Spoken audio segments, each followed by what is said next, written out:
Shalom, selamat pagi Bapak Ibu serta saudara yang dikasih oleh Tuhan. Kiranya berkat, damai sejahtera dan sukacita dari Tuhan Yesus Kristus senantiasa menyertai kita sekalian. Sebelum kita mendengarkan firman Tuhan dan renungan, marilah kita berdoa. Tuhan Allah Bapa yang Maha Baik, kami sungguh bersyukur atas kebaikan dan kemurahan-Mu. Karena Engkau Tuhan yang selalu melindungi, menolong dan menopang kami. Terima kasih atas setiap kemurahan-Mu ya Tuhan. Jika saat ini kami akan mendengarkan firman-Mu, urapilah kami dengan Roh Kudus-Mu agar kami dapat mengerti dan memahami apa yang Tuhan sampaikan kepada kami.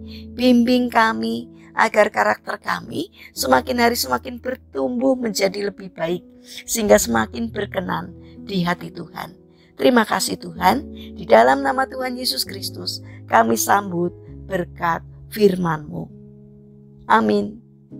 Bapak Ibu serta saudara yang terkasih, bacaan firman Tuhan saat ini diambil dari TB2, kitab 2 Samuel pasal 21 ayat yang pertama. Demikianlah sabda Tuhan. Dalam zaman Daud, kelaparan terjadi selama 3 tahun berturut-turut. Lalu Daud meminta petunjuk Tuhan. Berfirmanlah Tuhan, utang darah melekat pada Saul dan keluarganya, karena ia telah membunuh orang-orang Gibeon. Tema renungan saat ini adalah mintalah hikmat Tuhan.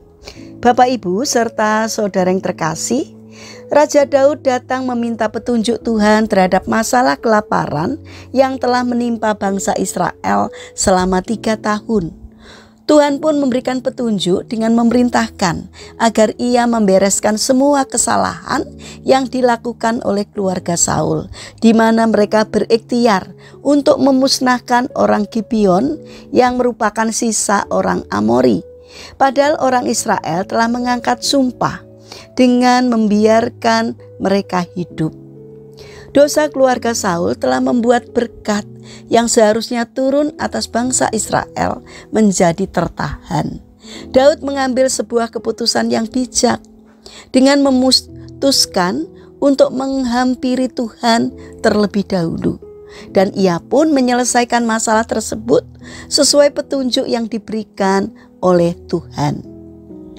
Bapak Ibu serta saudara yang dikasih oleh Tuhan, kita harus tahu siapa yang pertama kali kita datangi saat kita menghadapi masalah.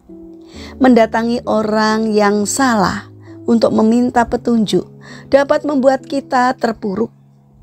Suatu hari dikisahkan ada seorang ibu pernah datang menceritakan masalah rumah tangganya yang sangat rumit. Ia telah mendatangi beberapa sahabatnya dan meminta pendapat. Sesuai harapan, ia pun mendapatkan saran. Namun saran tersebut justru membuat masalahnya semakin rumit. Ia kemudian memutuskan mendatangi seorang hamba Tuhan dan mengisahkan masalahnya. Dengan hikmat dari Tuhan, hamba Tuhan ini memberikan solusi kepada ibu tersebut, dan secara perlahan ia pun dapat mengatasi masalah-masalah yang ada. Pada akhirnya ia mengatakan bahwa seharusnya sejak awal ia datang meminta petunjuk Tuhan lewat hambanya. Dengan demikian masalahnya tidak akan berlarut-larut. Bapak Ibu serta saudara yang terkasih, sikap Daud yang tidak mengambil tindakan apapun sebelum meminta petunjuk Tuhan adalah sebuah teladan yang patut kita ikuti oleh setiap orang percaya. Daud menghormati Tuhan sebagai yang tertinggi dan pemilik kerajaannya dengan mendatanginya dan meminta petunjuk atas masalah di negerinya.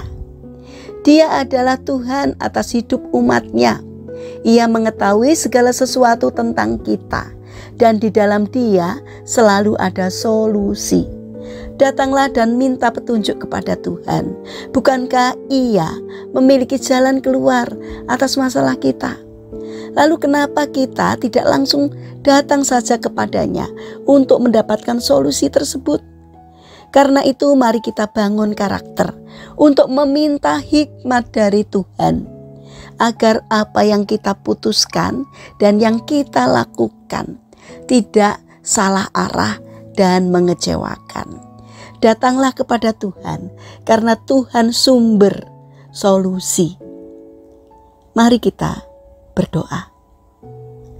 Tuhan Yesus yang Maha Baik, berilah kami hikmat-Mu ya Tuhan saat kami sedang dalam masalah, sehingga kami dapat datang ke orang yang tepat sesuai dengan kehendak-Mu, agar kami mendapatkan jalan keluar. Bapa yang Maha Kasih, kami mendoakan bagi mereka yang mengalami permasalahan dan kesulitan hidup. Kiranya Tuhan berkenan hadir untuk menolong mereka. Bagi mereka yang terbaring sakit, kiranya Tuhan memberkati setiap upaya yang mereka lakukan. Kiranya Tuhan juga berkenan untuk menyembuhkannya. Bapa yang Maha Kasih, kami ingin menyerahkan setiap rencana dan aktivitas kami hari ini kepadamu. Berikanlah ketekunan dan semangat kepada kami dalam menjalankan karya kami hari ini. Pimpin kami agar apapun yang kami lakukan boleh berkenan di hati Tuhan dan dapat mendatangkan berkat dan sukacita, tidak hanya bagi diri kami, namun juga bagi sesama kami. Terima kasih Tuhan, kami percaya bahwa Engkau akan menolong kami. Kami serahkan doa kami hanya di dalam nama Tuhan Yesus Kristus. Amin. Puji Tuhan, Bapak Ibu serta saudara yang terkasih, selamat berakhir pekan dengan orang-orang terkasih. Kiranya firman Tuhan dan renungan hari ini dapat menjadi berkat bagi kita semua. Haleluya.